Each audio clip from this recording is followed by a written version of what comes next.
welcome to episode 3. Is this 3? Technically 2, maybe, of the Cozy Gamer Cast, which hopefully we haven't renamed by the time that this goes out. I mean, I think, come on, it's episode 3 now. Yeah. Let's be honest with each other.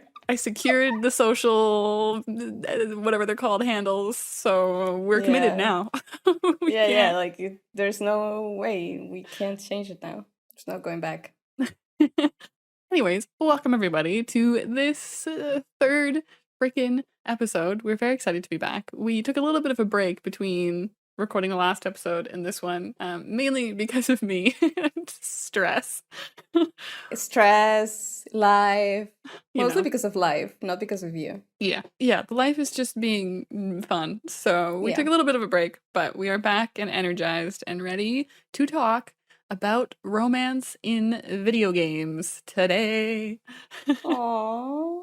I'm excited for this one just because, I feel like we've played very different types of romance games. Yeah. Which will be fun to kind of compare and contrast. But are you a big fan of romance in general?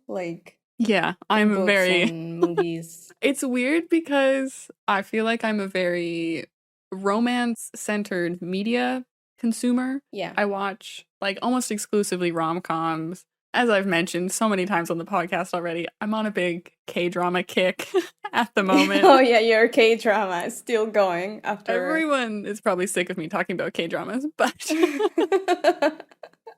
when I get hyperfixated, man, it does not help. Yeah, they're really cute. Yeah. And I've always read a lot of romance growing up and still today. But I wouldn't say I'm the most romantic person in real life. I feel like I get my fill in media, but I don't know. What would you say? Are you romantic? Do you like romance? I do like romance, but maybe not as a genre as much as something that happens in other genres. So I think more than read romance novels or watch rom-coms and stuff like that, I read fan fiction of a show or of a book that is not romance centered. I don't know why. I don't know what the difference is. It's just I feel romance sometimes is just way too focused on attraction and that is the main thing, and it doesn't expand the universe as much. Yeah, it's really fun when it's a very big universe with a lot of characters. And there might be a little bit of romance, but it's just only hinted at. And so I can take all those hints, and make a whole new universe of romance between these two characters. I find that more more fun and romantic. Yeah. No, I think that's so interesting because there's so much fan fiction out there. And fan fiction writers are the most interesting people to me. And I think they're very talented and put a lot of work into what they do. And it is so much more interesting, you're right, when it's characters that you don't get to see a lot of in shows, for instance. Yeah. Because it's not the written medium where you get so much more detail. So it's interesting to see their inner thoughts and stuff in fan fiction. So yeah, I completely agree that is the better way to enjoy romance. And also because sometimes, there are a lot of characters that you just never see in a romantic situation. So it's very fun to play with the idea of what kind of person is this, and what would they act like if they were in a romantic situation. It's really fun. Wow, we're gonna have a whole discussion about fan fiction one of these days, because I know you are also a writer, so I'm assuming you've written fan fiction. Well, I did when I was a lot younger, but I don't do it now. I don't know why. It's just it takes a lot of work. So I also admire it a lot because it takes a while to write fan fiction. Some people go to prison. Some people have families. Some people are on the brink of death and they are uploading chapters. So I love that. The notes on AO3 always make me giggle so much. They're like, "Oh yeah, sorry. My dad got arrested last week, so I couldn't upload. I'm so sorry, but I'm uploading on the train tonight or something." I'm uploading from my phone on data. It's raining. I'm in the middle of a train station. It's so funny. Yeah, just unreal commitment. Anyways, so yes, we are very excited to talk about romance today, if you cannot tell. And very different from our last episode, which was so complicated and dark and eerie that we get to talk about at least some fun things, even though romance does typically overlap with sadness as well. True. And what we're missing today, we will definitely have some of that today. There's a lot of happiness before tragedy hits, which is cool in romance. Yeah, exactly. And you can't have a good romantic ending without a little bit of intensity in there. It's just how it goes. But anyways, I wanted to mention that our assigned game last week was Dredge, and we've played a little bit of it, but we're probably not going to go in detail of our experience yet, because we want to dive a bit deeper into the game. Yeah. But what are your thoughts so far, Jess, on Dredge? Dredge, wonderful art. Reminds me a little like, I don't know if Jack, who's listening to us in the background, is going to agree, but it reminds me a little bit of Disco Elysium, but like more cute, like cuter. It's really good. And then I was just in the middle. I went fishing, which is the thing that you do in Dredge. I went fishing, and then out of nowhere, something slithered into my boat. Oh, no. You just showed me the message. Something slithered in your on your boat. And I was like, what is going on? What is happening? So that's what it made me really, it was quite a spook. Because nothing was happening. It was just like this message. Oh God. And you found a new boyfriend then. I have to say that I found a squid. So did you? Yeah, I found a squid. I fished a squid and I released it back into the wild so that I could find him again and again and again in our millions of travels together. See, it can be a romantic game. It can happen. It can always happen. We can make a fan fiction of Dredge. If you're unfamiliar with the Jess's Haunted lore, she tends to find squid boyfriends in every game. We don't know why. It just happens. I don't know why.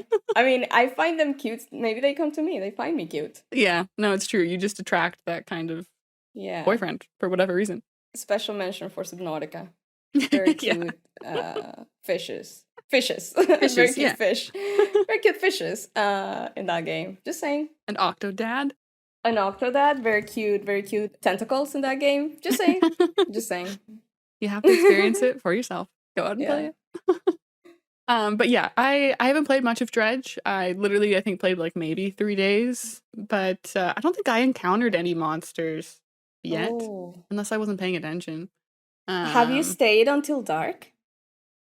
No, I think I've always gone back in before it gets dark. Oh, you gotta stay on after dark. Yeah, so I'm too risk averse for this kind of game. I'm like, they told me to go home before dark, so I went home before dark. I was like, they told me I had to go home before dark, so I was like, oh, so I have to stay after dark. We're like complete opposite reactions. Yeah, so my experience has been very cozy. It's just been fishing really, and then like spooky people in the town. But no, it hasn't been that scary for me yet. So maybe I need to push myself outside of my comfort zone and stay out after dark next time.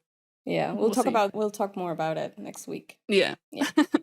And we have another game today that we'll mention later, so we'll probably maybe talk about both next week, but because we're filming these ones quite close together, we'll give ourselves some time to properly get into the game and see what we think before we give you our thoughts. Yeah, sounds good. Moving on to some indie gaming news this week. We have a few huge games that have come out this month already. It's the end of July, if you're listening to this in the future. And yeah, it's been a big month for indie games, honestly. Yeah, and a lot of like very expected games. Couple big cozy games that I gotta mention between Lakeburg Legacies and Venba hasn't come out for us yet, but is coming out probably by the time this podcast is released. What is Venba about? Venba is like a story about an Indian couple that moved to Canada and are thinking about I think I may have mentioned it in the last podcast, if I'm remembering correctly, because I think it was during Wholesome Games. So I think I might have brought it up during that. I think so, yeah. Very excited about that game. It's like a cooking sim, but with like a very intense and sad story from the sounds of it. But it is a couple. Would it count as romance? Yeah, it's definitely about like marriage So Okay. for sure, I think it would count as romance. I feel like it's going to be sad from the bits that I've Okay. seen.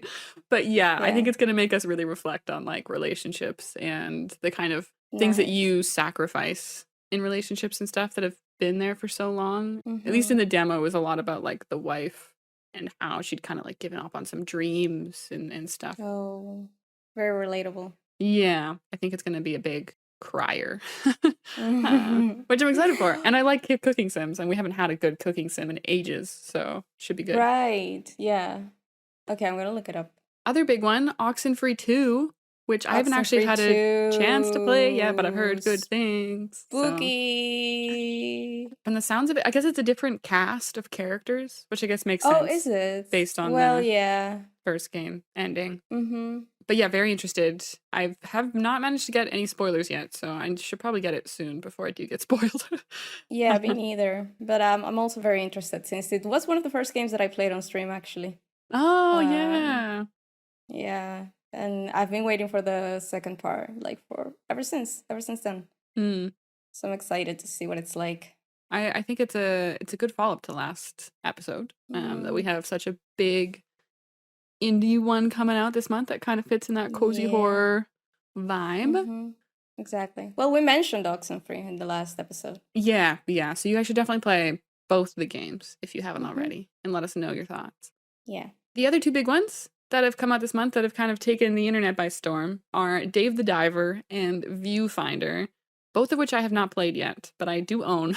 So I'm just waiting to get through my backlog. Yeah. Viewfinder I find so fascinating. It's such a good concept. Yeah, So it reminds me creative. a lot of I know. yeah. I know. You know what Yeah. I'm Yeah. not superliminal. The other one. Superliminal. Is it superliminal? Yeah. Yeah, it is superliminal. Yeah, and I love that game. So Yeah. I'm excited to play that one. I think it'll be very good. And their social media person's hilarious. Whoever And that is, you're doing great. yeah, I heard from a friend of ours, Fred, you know. Shout out to Fred. Shout from out Australia. Fred McKay. Fred underscore McKay, maybe? Fred underscore. I don't know where the underscore is, McKay. but there's an underscore in there somewhere. I think it's after Fred. Fred underscore McKay. Go follow him Anyway, on Twitch. Go Lovely follow person. on Twitch. Yeah, but he told me that the game was in development since 2019. Imagine. Wow. Yeah. So That's it's been crazy. a long wait for people who have been Yeah. expecting the game for that long. Yeah. I saw someone who converted their like DSLR into a controller for the game. Oh, that's so cool. Such a good idea. And yeah, accidentally made like an infinite loop of paintings, which is really interesting. That's so cool. By the way, if you're not familiar with what Viewfinder is, it's like a puzzle game where you are trying to fit the photo into the environment and then it kind of like expands the environment. You need to watch a video really to understand it. Yeah, it's really hard to describe, honestly, just with words. But it looks great. And yeah, Yeah. Superliminal's one of those games that like plays a lot with perspective and objects and size and yeah. Yeah. I think it's just so interesting to see that creativity in a game like that. So and it must be, I don't know why, but it feels like it must be so hard to make. I don't know, maybe you'd think, yeah. Yeah, like you have to be genius because I don't have the I don't even comprehend how that's possible. Yeah. But maybe I'm just dumb. Maybe. Yeah, it's wild to have that idea and then actually like make it into a thing, you know? Yeah, and maybe that's because that I'm works. not a very like hands-on person. Like I'm just not that type of person, you know? Like that creates things with my hands. So I'm just very impressed that people can just take that idea and make it a thing. Yeah, me too. But the other one that people have been raving about has been Dave the Diver, which neither of us have played yet, but is like a sushi restaurant simulator, from what I understand. I think it might be really funny or something from the responses I've seen. I like sushi. Yeah. Sushi's good. I mean, sushi is delicious. It's so expensive and delicious. That's my only opinion about Dave the Diver so there far. There you go. That's huge. They should put that on their Steam page. Sushi's good, but expensive. Sushi's good.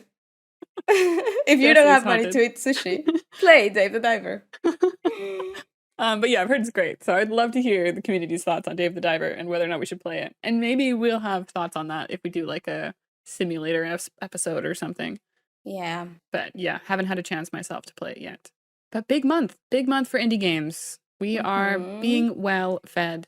in 2023. Yeah, and we're like falling in love with bears and stuff. Oh God, yeah. The big gaming news this month that we wanted to talk about because it kind of fits in with the romance theme. Yeah. The Baldur's Gate clip that went viral. Yeah. I mean, I get it. I get it. I can't of all the say people I to get it. If someone's gonna get it, it's Yeah. what are people gonna think? Oh, please. Yeah, if you've never watched a Jess is Haunted stream and this is your first interaction. Just know that I get it. All right. And the thing is that I think it's so romantic if you think about it. Because yeah, you agree. I hear you agreeing. Here, everybody. Kat agrees that is very romantic. I think the bear, because it's not a bear, it's a person, right? That turns into a bear. But I think it's like D&D, right? So is that a... Yeah, it's D&D. What's like the word for people that can transform into various animals? It's a druid, I think. Yes. Yeah. And so what's so interesting about it is that I think it's such animorphs. Thank you, producer Jack, who's informed us that they're called the Animorphs. Animorphs, yeah. But it's a druid. And I think what's so interesting about it is that it tackles such a classic romance trope of like not being able to hold yourself back because passion overcomes you. And that kind of thing like with monsters and Belle and the Beast. And, you know, there's something there. There's something there I think that women like about werewolves and bears and stuff like that about monsters, I think. For sure. Yeah, that's like a wild side. Well, not only women, like everybody who enjoys that, honestly. But yeah, I can see it. I can see it happening. Essentially, so what happened, if anyone hasn't seen the viral video? Of course. From what I understand, they were at a panel. They're at some sort of panel where they were showcasing early gameplay, and they let the audience, from what I understand, choose the interactions that the two characters were doing. Because it's a D&D game, so you get to choose pretty much everything that's happened in the game. You get to choose your character and interact with various other characters throughout. And I guess the audience was feeling spicy. And so they went down a romance path, which is cool that a major game is going to have that kind of interactivity. Yeah. But it led to quite a spicy scene. Steamy. Between a druid who has transformed into a bear and the main character of the game. And I think everyone should go watch it just because it's very funny, but fair warning that it is not safe for work. Yeah, it is not safe for work, but I mean... Very funny. Very funny. Safe for this work. Oh, they were banned from TikTok as well. Did you know were this? They? Oh god, like the developers? The studio, yeah. They were banned from TikTok. And I think that made it bigger than it already was, you know? Oh, easiest way to go viral is get banned. Yeah, exactly. I mean, deserved. And honestly, to be banned and to get viral. Wasn't gonna play the game until I saw that video. Yeah. And now I'm like, gotta play that game. I don't think I had even heard of it. And now I have heard all I needed to hear. Yeah, I'm actually quite glad because I'm quite obsessed with D&D. Another one of my many hyperfixations. Mm-hmm. I watch a lot of Dimension 20. I've always thought that, like, I wish I could play D&D alone. Because I'm such a fucking introvert that I love D&D, but As if in you would play all the characters? Yeah, like, the thing I don't like about D&D is having to, like, organize a night of, a group of people, and it's very, like, social, you know? Yeah. Which is fine and totally part of D&D, but I'm just so introverted that I wish I could, you know, get that same experience without actually having to socialize. Yeah. Which I know makes me sound like a sociopath, but I promise I'm not. No, I think a lot of people would relate. Yeah, and I always found that that's what I loved about, like, Fire Emblem games, was that it felt a lot like D&D. But I was, like, obviously just, like, controlling all the characters and things, and there was, like, romance elements in that as well. And you got all this extra story, and stuff can change depending on what you're doing. And so it sounds like Baldur's Gate is also going to be like that. So I'm excited, because it's me living my introverted dream of playing D&D all on my own. I would love to see you stream that, so if you can stream that, please, thank you. Yeah? Okay. All right. Hey, people, what is that Bethesda? Who's doing that game? Hit me up. Send me a code. If you're listening to this indie podcast. If there's like a plushie of the bear and they send yo. Yeah. Yeah. They should do like Yeah. body pillows of the bear. They That should. would Like they just do with saying. Mass Effect. They sell body pillows as Do well. they? Yeah, they do. And I would love a body pillow of the bear. There you go. Free marketing advice from two marketing geniuses. So I mean, run with I it. mean, for free. For free. Incredible. Well, that's the major news of the month, I think. I don't think we've really missed anything. Now that we're done with the Summer Games Fest era, we should just see some games release over the next few months, really. Yeah. September's going to be a big one, but yeah. Well, Pikmin 4 is out. It's not an indie one, but it's like Pikmin 4. that is not it's not Yeah. indie, but it's like huge that it's finally released and I'm very Yeah, happy. years, huh? I haven't actually downloaded it yet, but Yeah. I need to Me get neither, onto but that. I wanna. It's gonna be a big year for like Gaudi, with Yeah. Zelda, Pikmin, RE4. Be interesting. Yeah, but I think definitely Zelda's gonna take it. Yeah, I would imagine. But it's gonna be a good category to Yeah, look for sure. out for. Yeah. I wonder what indie game will get nominated because we had Stray last year. Yeah. What indie game has been resonating the most this year? Yeah, I can't think of any that have stood out. Could be. I would see Dredge in the category at least nominated. I could see Yeah, it. you're right. Actually, I think Dredge might be in there because they like to always throw in one indie, and I feel like Yeah. Dredge is probably the most likely because it had such wide appeal Yeah. and was kind of like surprising Mm-hmm. as a release. Yeah. But I don't know if we were expecting any other ones coming out this year. But yeah, I would agree. I think so far probably Dredge. Well, the kitty one, the kitty city, the little kitty big city one. But I don't think they're gonna nominate a cat No. game again 2 years in a row. I am very excited for that game. But yeah, I don't know if it'll get Gaudi noms. Me too. That would be crazy if it did though. It would be huge. Yeah. Cat games 2 years in a row represent. Yeah. Well, Love if the murder game, which I don't think is gonna come out this year. No, that would be very cool. Were to come out this year, it would be very cool. Yeah. But yeah, I don't think any of those games, neither the chocolate game from the Stardew Valley creator, I don't think they're gonna come out this year. Yeah, it could be like Viewfinder or something too. Like I feel like they Oh, like to Viewfinder go for could be one. something different and new, and yeah, Dredge and Viewfinder I think both have kind of done that. Yeah, I agree. Very interesting. Well, we'll have to check back in at the end of the year and see what actually gets nominated. But exciting year for releases. Anyways, I think we will move on to our main topic of the day, which is romance in video games, but very specifically romantic themes and romantic gameplay elements in indie games. Yes, which there's not a lot of it, I have to say. No, yeah, like I know that there's a whole like market for like kind of anime type dating sims, which I've never really played, but I know they're out there for sure. Yeah, there's a big market in Japan of dating simulators more than anything else. Yeah. And visual novels as well. Yeah. But other than that, like games that are not dating simulators and games that have a little bit more gameplay, I don't think there are many. We want to talk about a couple different types of this genre today. And obviously there's one that we probably won't touch on very often, but there's obviously the kind of obvious one of farming simulators that have romance elements. It's a very common Stardew Valley, Story of Seasons, the My Time at Portia's of the world. We all like to find our little marriage candidate out there. But I think we wanted to focus a little bit more on games where romance was either like the key gameplay or the key narrative of the game and discuss how that's kind of being explored in indie games today. So I guess we'll start with the obvious. Let's start with dating sims, shall we? Yeah, we shall. We shall.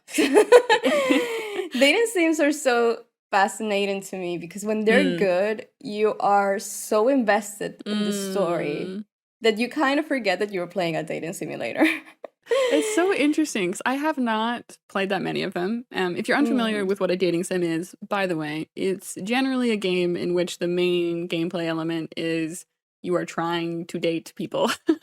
So you'll usually do that through dialogue choices, maybe little mini games, and essentially trying to like up your relationship status with those characters. And in most, I assume all of them, you have multiple options for dating choices, but I haven't played as many of them, so I'm not sure if there's a difference between that. But for the ones I've seen, you can like choose different Yeah, people. I mean, I think I mean for all of the ones that I've played, you can definitely choose among several options.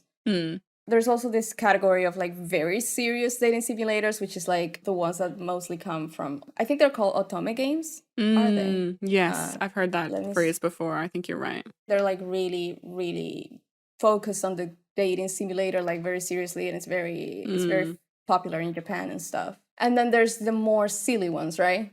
Where they like to try to take two concepts that are very maybe contrasting. They're very stark, and they put them together, like the Hatoful boyfriend dating sim, which is just a game where you date pigeons. I did not realize that's what that was about.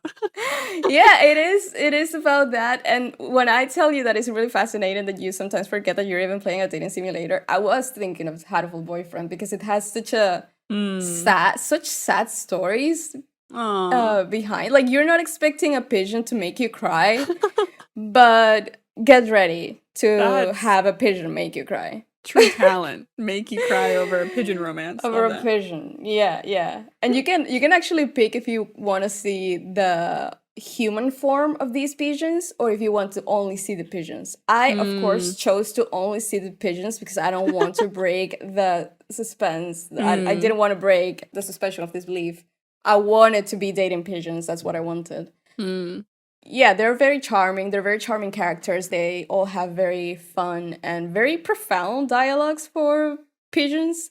And they're all studying in the same high school, and so the story kind of takes place in high school, and it's like a high school dating sim. Gotcha. Yeah.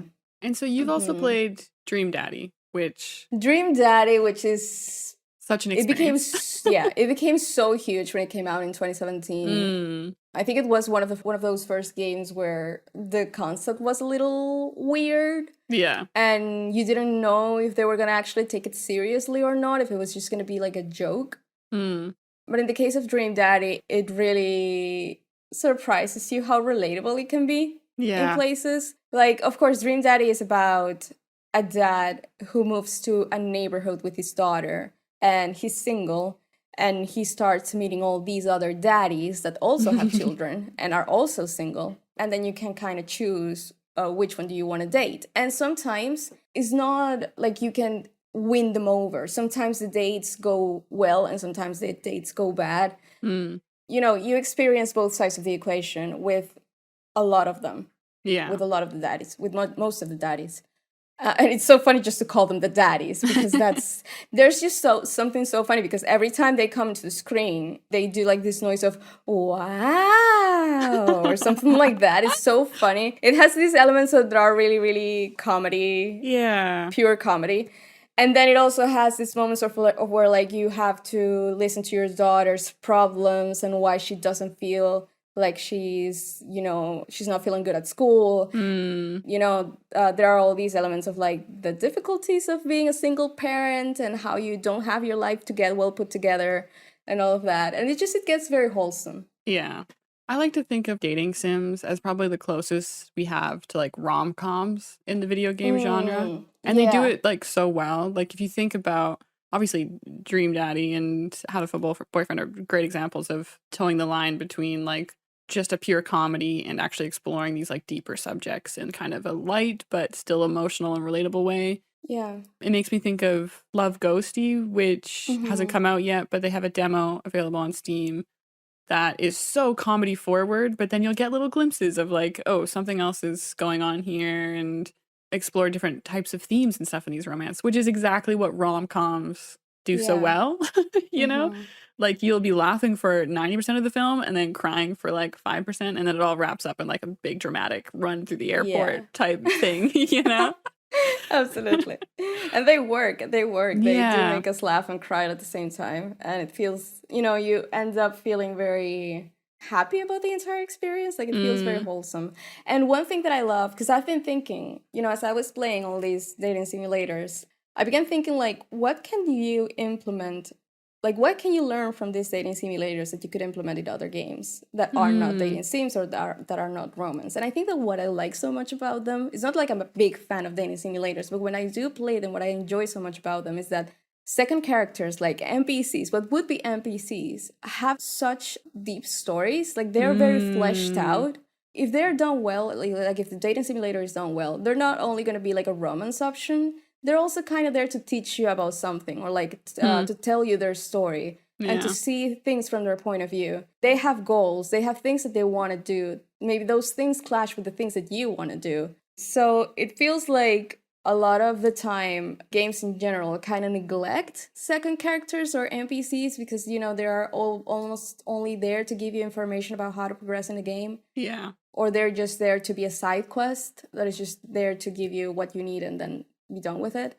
But I think there's an opportunity there to like learn from it and sometimes take a second character and really give them flesh out personalities and flesh out stories, just like in dating sims. Yeah, I definitely think it's the strength of the genre of giving space for those characters to really explore the character development, but also just like how that impacts you as the player or you as the main character. Yeah, it's the same thing with visual novels that like is hard to do in other genres that are so focused on like gameplay being the most important thing about the game, which is not the only way to play video games, you know? Like sometimes it can be dialogue based and still be very impactful.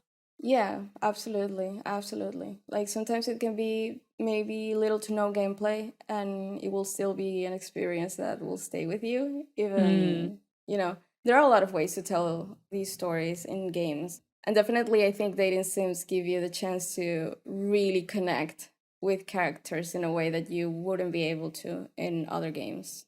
Yeah, absolutely. That's probably a good transition to the next kind of bit of the romance genre, which is like narrative games, visual novels that focus on romance. Yeah. This is definitely the genre I've played more of. And like I just haven't played as many dating sims, but I love a narrative game, especially like a sad narrative game. Yeah. And the one I definitely think about a lot in kind of this genre is We Are OFK, which came out. What is it about? So it's like a pop group, essentially. They're all like musicians living in LA trying to make it. And it's a total visual novel, like very little gameplay. There's like, you know, mini games here and there, like most visual novels. But I think they've actually renamed it to Pop Love and something. Oh yeah, I think I saw the name. I saw it as Pop Love Panic, maybe? Yes. Pop Love Panic, that's it. But yeah, originally called We Are OFK, came out I think last year. And it's a beautiful story. It's episodic, so you finish like one episode and then move on to the next. And you explore kind of three main characters, at least what I've played so far, and their various relationships. There's kind of one main couple that you're following, and then there's another character who is single but like dating through dating apps and things. So you get these kind of two kind of opposite experiences of like a committed couple going through issues that couples go through, and then the more like single but dating and trying to make it in a big city, that kind of vibe. So super relatable, I think, for like a bunch of different people. And it's so interesting to me to see how video games are kind of playing with this space of romantic dramas and slice of life stories. It's definitely not for everyone. I could see lots of gamers who wouldn't want to play a game that didn't have that much gameplay, but yeah, I think like that and Coffee Talk, like there's so many examples of. It sounds a lot also like Florence, which is a very 100% a visual novel, but it does have these clever bits of gaming where, like, for example, if you are having a discussion with your partner, you know, they are telling you stuff and you have to, before you respond, you have to like complete a little puzzle that is like the text bubble that is going to show up in the visual novel, like in the image, right? So if you take too much time to complete the puzzle, then you can kind of see how your partner is like maybe getting a little bit overwhelming and like just, you know, start to like get more and more like terrain in the fight, you know. And so you get a little bit intimidated because you're not replying. it doesn't really affect the story, but it makes you a little bit stressed. You're like, okay, I need to respond to this guy who's yelling at me. I don't know why he's yelling at me. I don't know why we're having this fight, but I need to complete this puzzle. Yeah. And overall, it's like you say, a slice of life kind of visual novel about just a girl who meets the love of her life, maybe. But, you know, along the way, you kind of see that meeting the love of your life sometimes is not as easy or as, you know, straightforward as you would want it to be. So it's really short and it's really charming. Great music as well goes with it. And it's like you say, it doesn't have a lot of gameplay, but for people who are looking for an experience, it tells them like a story, you know, like a creative way to tell a story that you're not going to find anywhere else, because you're not going to find it in movies or anywhere else. Yeah. You can definitely enjoy it. Yeah, and it's kind of the beauty of a visual novel compared to another type of medium is that little bit of extra like interactivity that kind of sets you in the shoes of the story and stuff. And it's the beauty to me of like video games in general compared to reading or watching movies or whatever. I always think about Coffee Talk because it's, you know, a game that is such a cut and dry visual novel and a lot of text. So I definitely understand why people don't always like it. Yeah. But you add this bit of like making people coffee and like playing around with your playlist that just makes you kind of like feel like you're living in that moment and you're with those characters in a new way. Yeah. And it does kind of elevate, I think, the stories a bit. And it's why it works so well with romance and especially romantic drama. Yeah. And that you can tell these really emotional and complex stories in an even more interesting way than other mediums. Yeah, yeah. And then there are also games that do have gameplay, but they are also focused in romance. For example, one of my favorite games ever of all time is To the Moon. Oh, yeah. Which is 100% a story of love. It's a love story. It's a very sad story, that is. But it has a very interesting premise of like, you are a dying man, basically. I don't know if you've played it. Have you played it? I haven't, but I've been recommended so many times, and I've put it in so many recommendation videos that I've like memorized the description on Steam. The description, you know? Okay. So it's about a man who's like, he's dying, and there's this company that basically gets into your memories, deletes the ones that you don't want to remember, and builds for you the life of your dreams, basically. So that when you die or before you die, all that you remember is the life that you wanted to live instead of the life that you lived. So what happens with this is that this man had a wife. And I'm not going to go into spoiler territory or anything like that, but it is very interesting. Like you get to see the entire memories of this man with his wife and the years of their lives, basically, and how they met and how they grew together. Gosh. But there's also a lot of representation because the wife is not said out loud, but it's implied that she's autistic. So the representation is very subtle, but it is absolutely there, and there are very, very sweet moments that maybe when I first played it, I didn't really completely, because I played it when I was a kid, when I was a teenager, I didn't completely understand what was going on, but I knew that she was special, that there was something about her. And I just think it's a very, very lovely story that I don't think I've ever found. It has this gameplay. It has its, you know, in every memory you have to do stuff. It's like it's a pixel art game. And it's focused on the romance between these two. And I don't think there are many, many games like that. Because like we've said before, it's either dating simulators or visual novels. And it's hard to find this balance of like, it is focused on the romance, but it's also a full-on game with normal gameplay or like things that would be entertaining for any kind of audience, I guess. Yeah, it reminds me When the Past Was Around was kind of a similar game for me that like, I just feel like I haven't really found any games very similar to it, but it's essentially about a woman whose partner has passed away and she's like reconnecting with memories of him. And it's a point and click puzzle game. I love them. Yeah, addicting, man. We need to do an episode on point and clicks because I absolutely adore them. Yeah, and so very like simple gameplay, obviously, but it's actually quite effective way, I think, of telling the story because you know it's all object based and the memories are each kind of linked to the different puzzles you're trying to solve, but Yeah, you don't very often get a game where that bit of your life is such a focus to the narrative. Yeah, there are a lot of games that are like adventures, and then they also have like, oh, a romantic interest. Yeah. But it's never like the whole focus, or they never spend way too much time. Like you could say, for example, that Zelda and Link kind of have a thing for each other. But maybe it's just my heart wanted that to be true.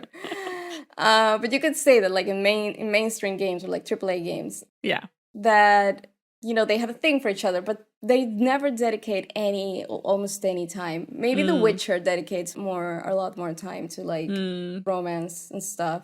Yeah. But it's still not the main story. Still not the main thing that you're gonna. Which reminds me that I think this is the next game after Dredge that we're gonna play. Haven is a very good exception to what we've been talking about. Because Haven is an action game, basically, and an exploration game, and a survival game, that has two protagonists that are a couple and that are in love. Yeah, so interesting. And so interesting. I've never seen anything like it. And I started playing it. I haven't played too much of it.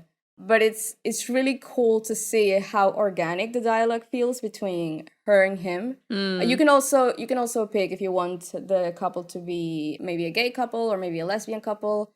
Or a straight couple, it doesn't really affect anything else. It's just like the appearance of the characters, and the gender.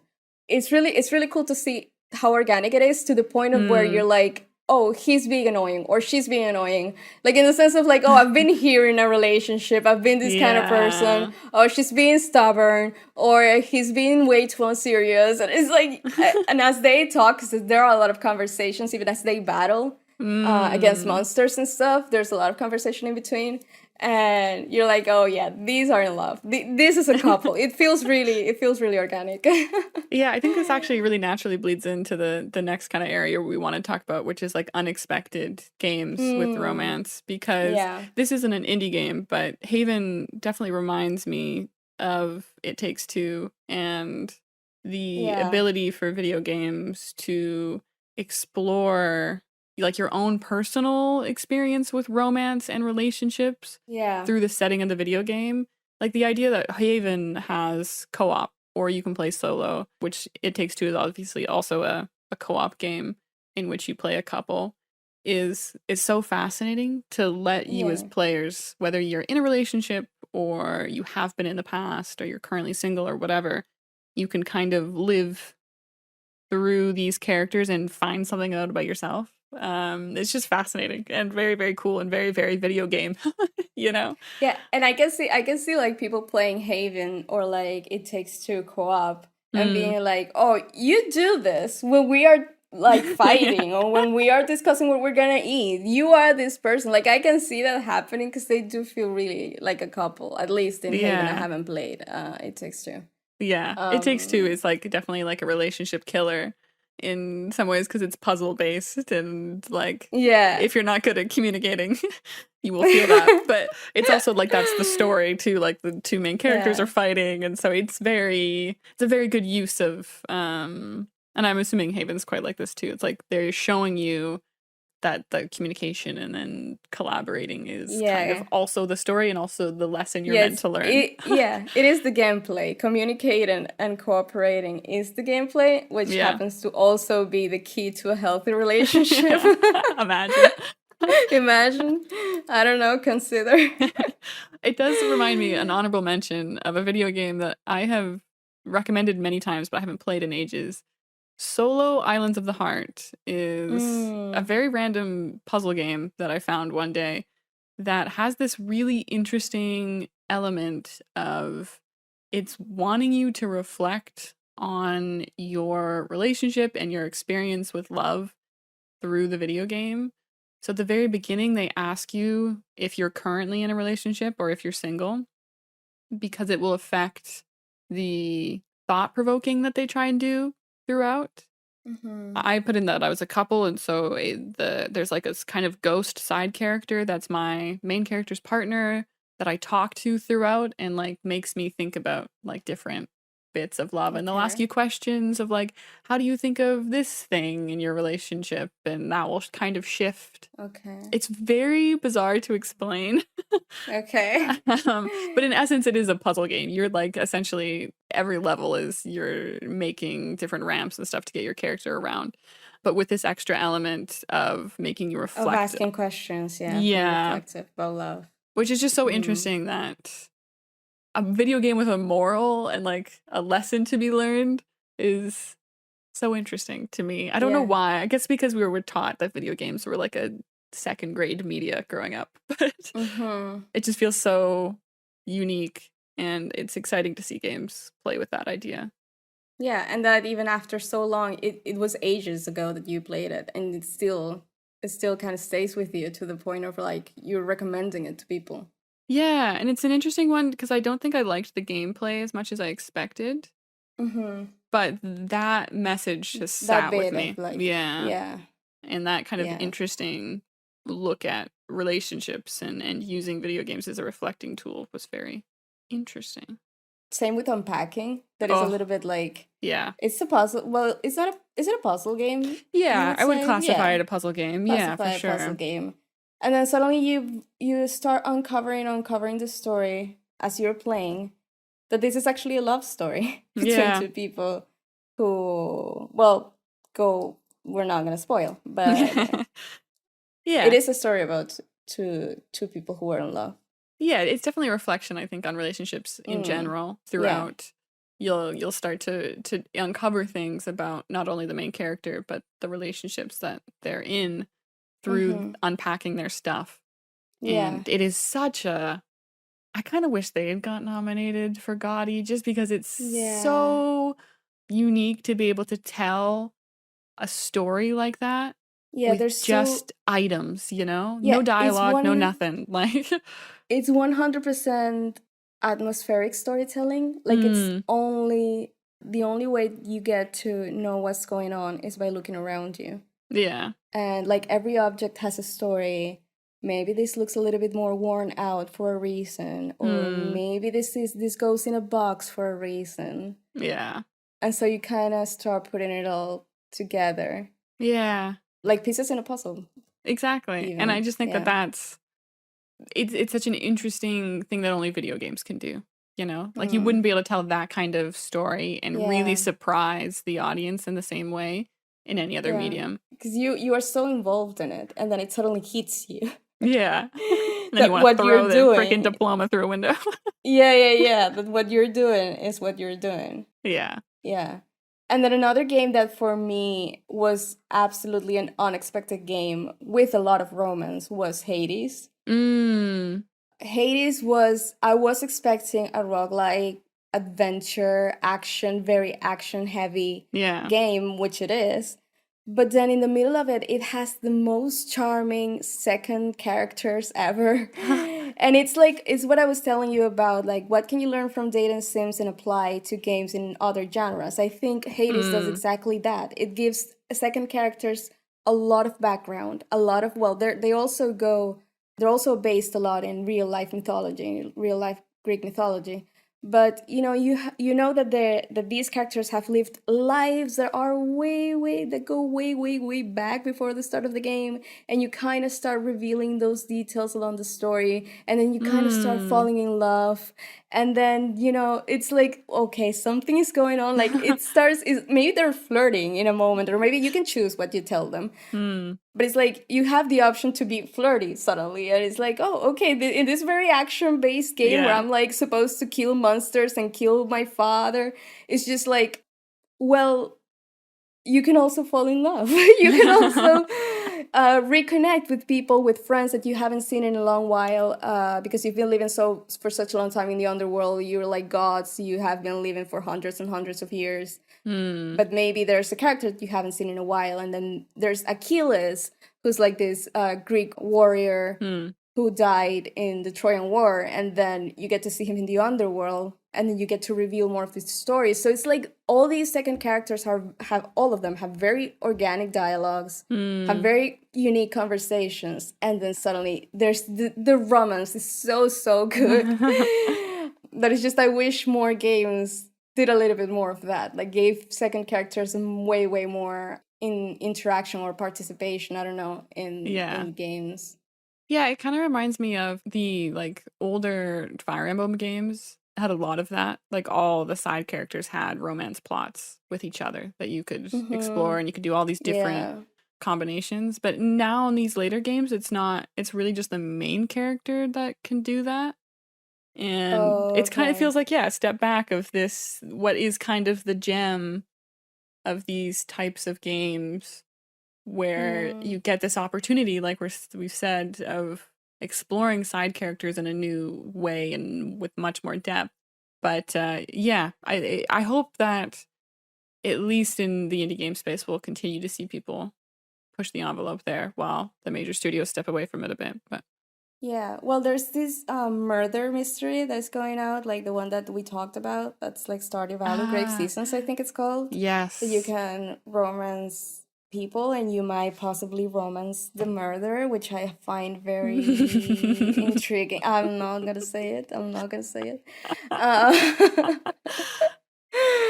But I don't know if you know of any other games that are coming out that are gonna have romance, or that we can kind of like. Yeah, the one big one obviously that came out this month is Lakeburg Legacies, which is which again is a new genre to have romance. It's a city builder, right? Yeah, exactly. It's a medieval city builder with a matchmaking romance element as kind of its core gameplay, which is very interesting. I love a city builder, and I can get lost in them for ages. And so adding like what is essentially a dating sim thing into it has made it very addicting. So that's interesting. Yeah. I think that's a good example. Yeah, it is very genre. interesting. Yeah, it's very interesting. It's like a very unique way to, because it's not like you are dating; you are the one matchmaking, from what I understand. Yeah, essentially, you're like pairing up your villagers with villagers from other towns, and like there's an element of obviously wanting to find the right person for your character, because if you don't, they end up like getting divorced or cheating on each other, which keep happening to me over and over again. All of my villagers are cheating on each other. It's really annoying. I mean, it's my fault. It's your fault. Like, you are the one who's. I am their god, and I'm just not doing it right. Yeah. But also there's the element of like you want them to marry someone who's valuable for your society. Like maybe they're like a good trade person, or they're like a butcher and you need a butcher for your butcher shop. And arranged marriage. Yeah, exactly. So it's an interesting thing because also the characters have like their own AI of they'll go off and find someone else they like better and end up like cheating on their partner with them and end up marrying the new person, and you have some like power over that, but it kind of happens depending on various variables throughout. So it's very complex. I'm excited to see if they continue to update the game in different ways. Well, I think, do you get to see them dating or them like telling romantic stuff to each other, or it's just like very... Yeah, you go on dates and stuff with them. Okay. There's not as much depth as the other games that we've mentioned today, where you really, get to see more narrative. Because it's a city builder at heart. Like they don't spend too much time on that kind of stuff. Maybe a little like Cult of Lamb, where it's like it's just fighting and fighting and fighting, but it's also building building your own religion and stuff. And then you can marry people subtly. Can you imagine if they added romance to Cult of the Lamb?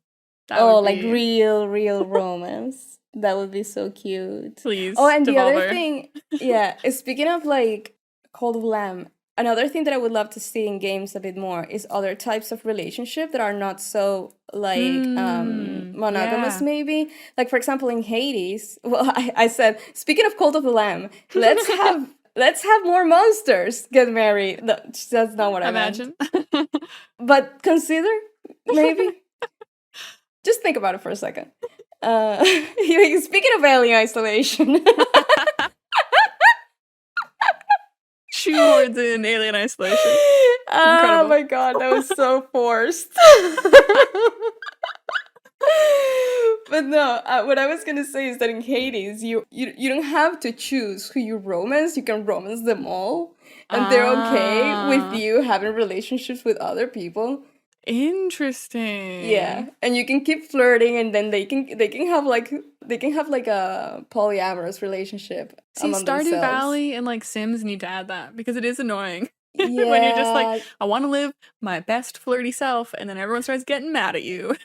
Exactly. It's like, hey, can we not all just love each other? It's a video game. Let me be myself. It's a video game. Yeah.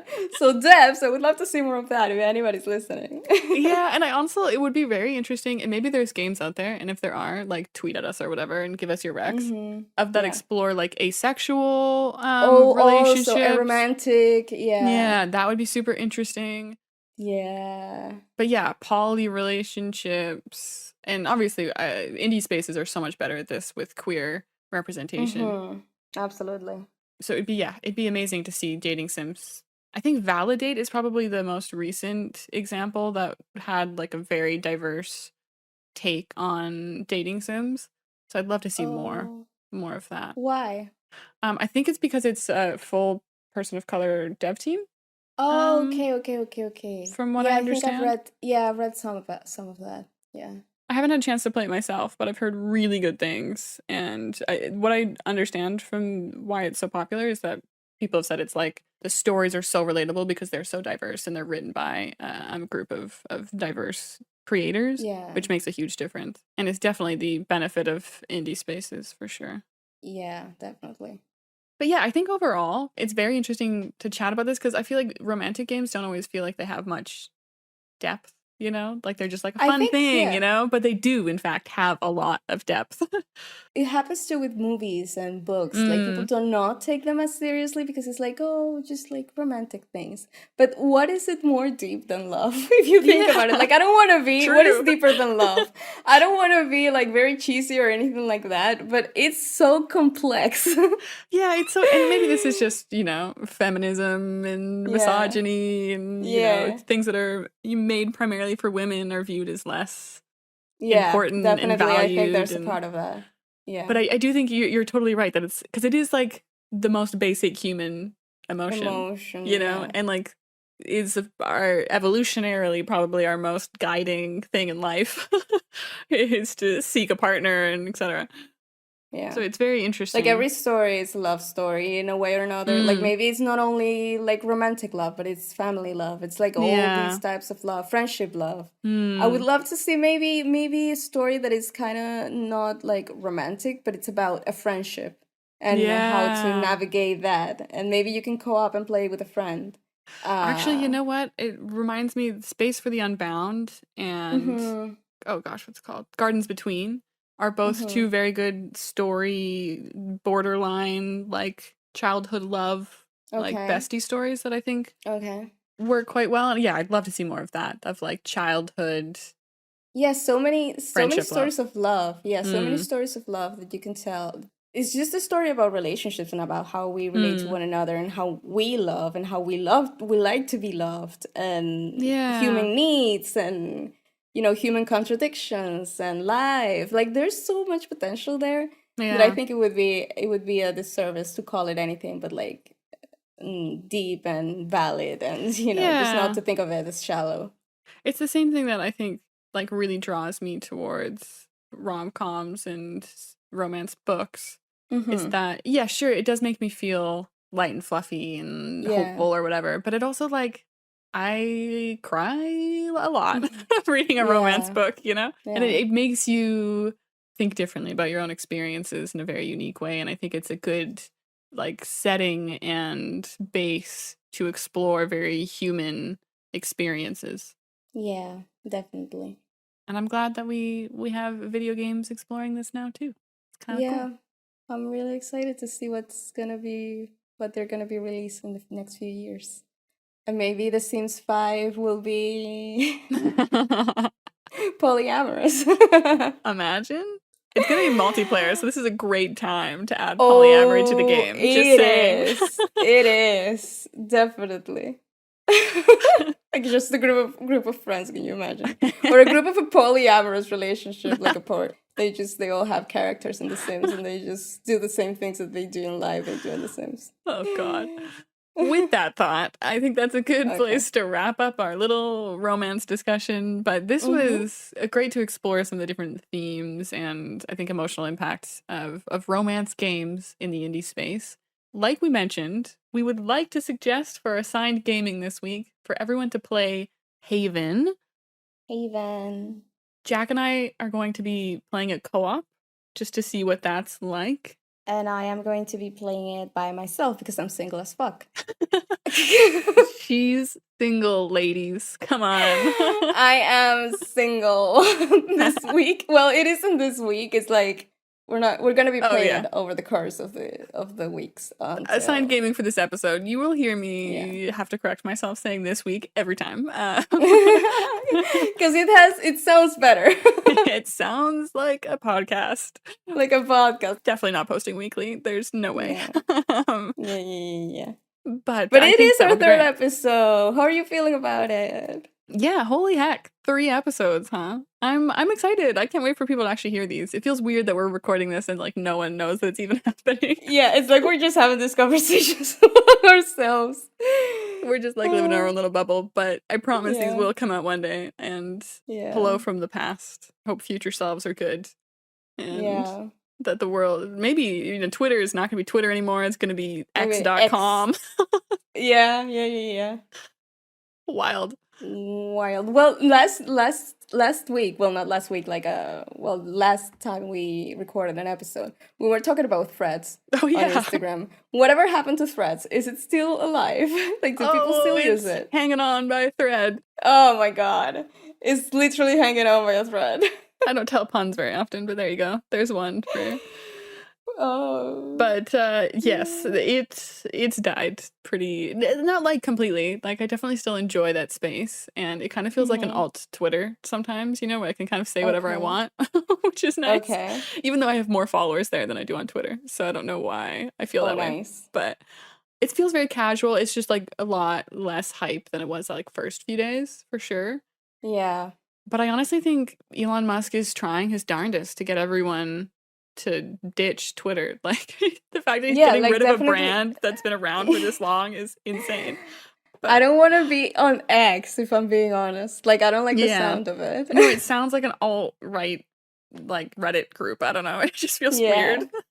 The next fortune. Yeah. And it's just embarrassing. Like it's Twitter is like so cringy in essence in its branding. Like the fact that we like say we tweet things with no irony is outrageous. But it works, like we do it. We say it. So.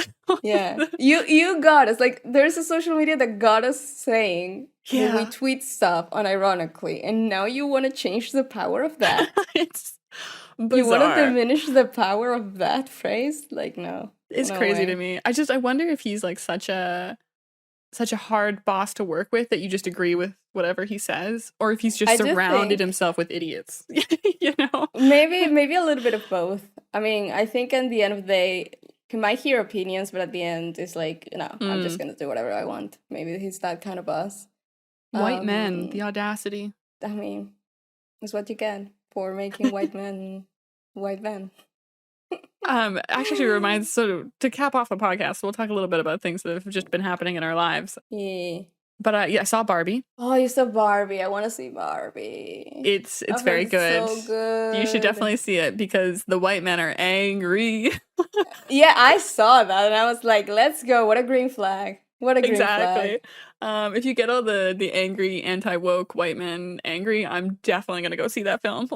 Yeah. No, I had a male friend tell me, like, if you see anybody hating on that movie because of like it's an attack on men or something like that, because he already saw it, it was like, that's a red flag. Like absolutely, it is not an attack on men or anything like that.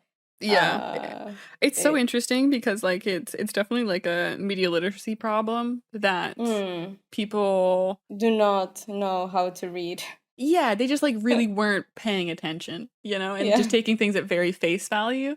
It's interesting, but it's a fun film no matter what. Go wear pink, do the whole shenanigans. Oh my god, I wanna. Obviously, I should show say you a picture.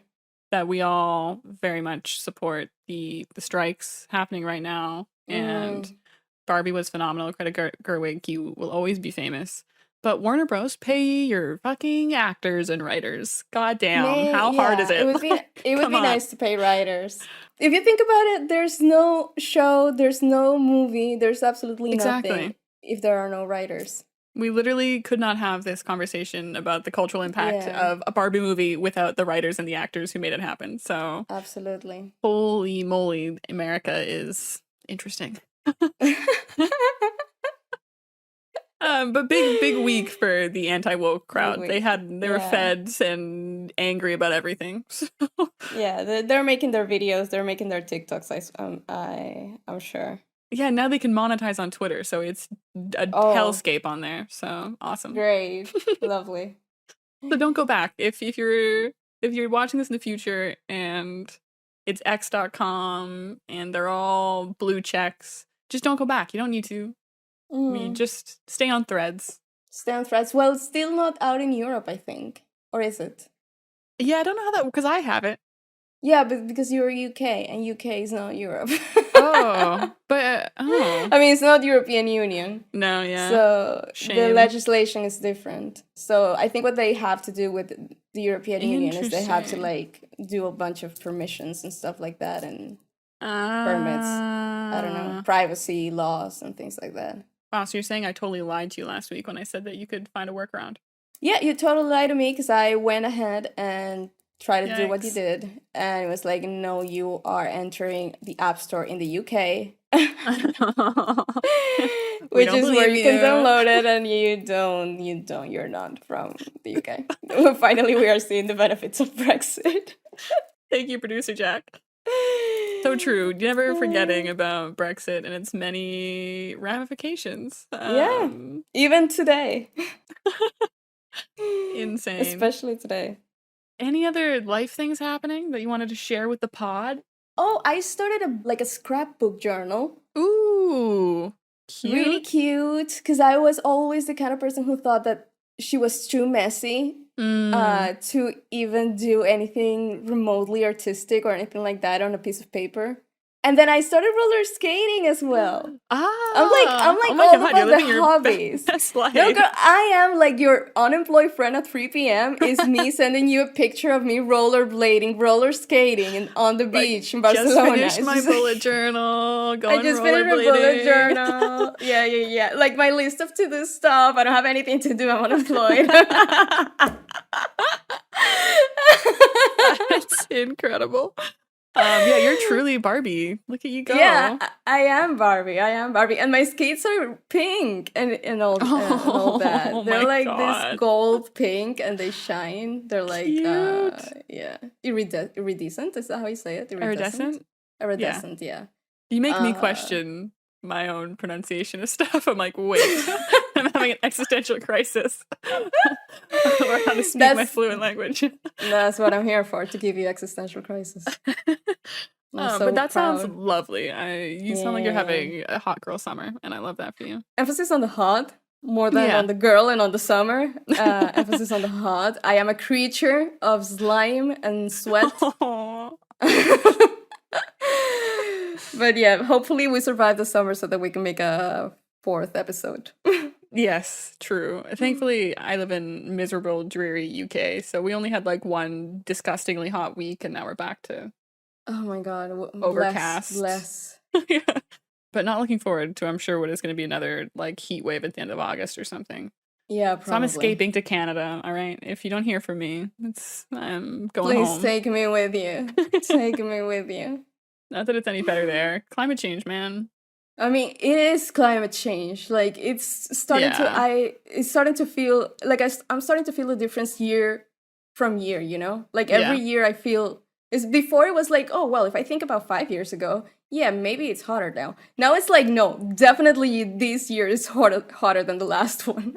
Yeah, oh, for sure. So it's starting to get really scary. Yeah. Like, I just got back from TwitchCon Paris. Not even as hot as I know it can get in France. Like, I think it was like max 35. But I'm just like, at what point do we decide to stop putting TwitchCon in Europe in the middle of summer? Just, it's not realistic anymore. It's so stupid. Yeah, it's so silly. It's too hot in this goddamn continent. Yeah, like it made sense in Amsterdam, but yeah, even that was hot. Yeah, and even that was hot, yeah. But in the south of Europe, like, why? I heard next year it's supposed to be in Barcelona.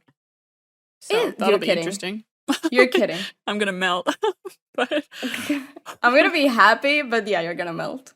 Yeah, I probably, I'm not coming. I can't. I'm too pale. I'm too Canadian. Stop it. You're not coming to the only con. No. Well, yeah, I would. Yeah, would you murder me? If you're not going. Yeah. I mean, no, I understand. You're like a polar bear. Exactly. No, but well, you're coming to London soon, right? So we're gonna have I'm coming to London. Oh, I'm going. I didn't say this. I got Taylor Swift tickets. Huge. I'm so jealous. That's gonna be way too much fun. Yeah, so I'm going to London next year. Next year. That's crazy that it's so. I was thinking it was like gonna be soon. But... No. It's like summer next year. It's like a year from now. Oh gosh. Hopefully, I'm still in London. That'd be. Oh yeah. Sad if I wasn't. You're still in London. But we'll see. Yeah. Maybe I'll come back to London just to see you visit people. Exactly.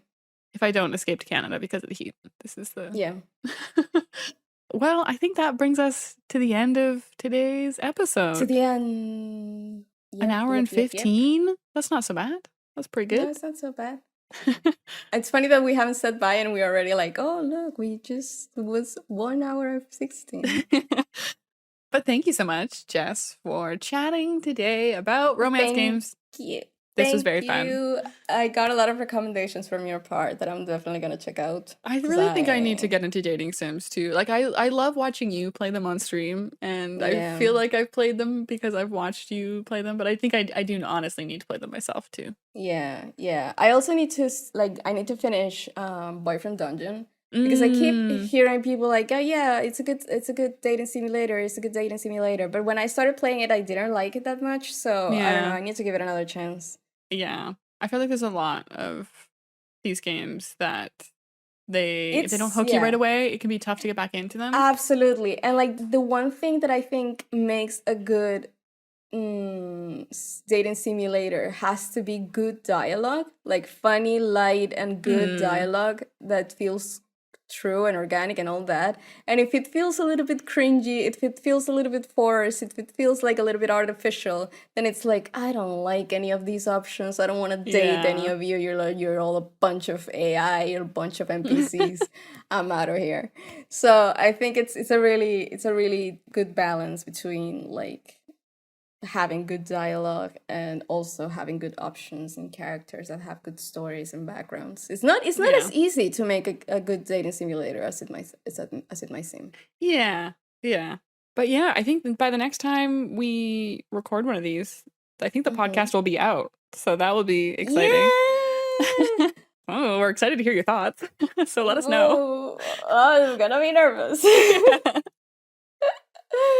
And we will do our best to play Dredge and Haven before the next time we record, so we can chat a bit about those games too. So if you have thoughts on any of the games that we've talked about, make sure to tweet at us, and maybe we'll create a Discord. Tweet. I don't know. Let us know if you want X at us. Oh no. Hopefully Twitter still exists. Yeah, hopefully. Email. Oh, yeah. We have an email now, cozygamercast@gmail.com. You can email us thoughts if you'd like. And we'll maybe organize like a Discord or something at some point. Yeah. But let us know. And please rate the podcast, subscribe to the podcast. Yeah, all the things across the many places I'm sure that we will be posted by the time that this comes out. Yeah. Jack, producer man, is going to figure that out for us. So hopefully we are everywhere. Yeah. I guess if we're on YouTube, you can like comment your thoughts too, I suppose. Yeah. So do that if you want to. Anyways, thank you everybody, and thank you Jess, and thank you Jack, producer man. Thank you everybody. And we'll catch you next time. All right? With more games that are indie and cozy. Games. I have no clue what the next game will be. We've got to figure that out. In the Cozy Gamer Cast, which is about cozy gamers doing a podcast. Producer Ken. Ken is a producer. These Barbies don't know how to end a podcast. Yeah. We're everything. He's just the producer. We are everything. He's just Jack. He's just Jack.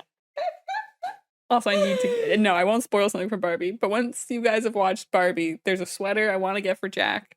and everyone needs to agree with me on that, okay? Anyways. Oh, okay. Cool. Thanks, everybody. Cool, We will see you next time. Amazing, cool, nice. Bye. Bye. Bye.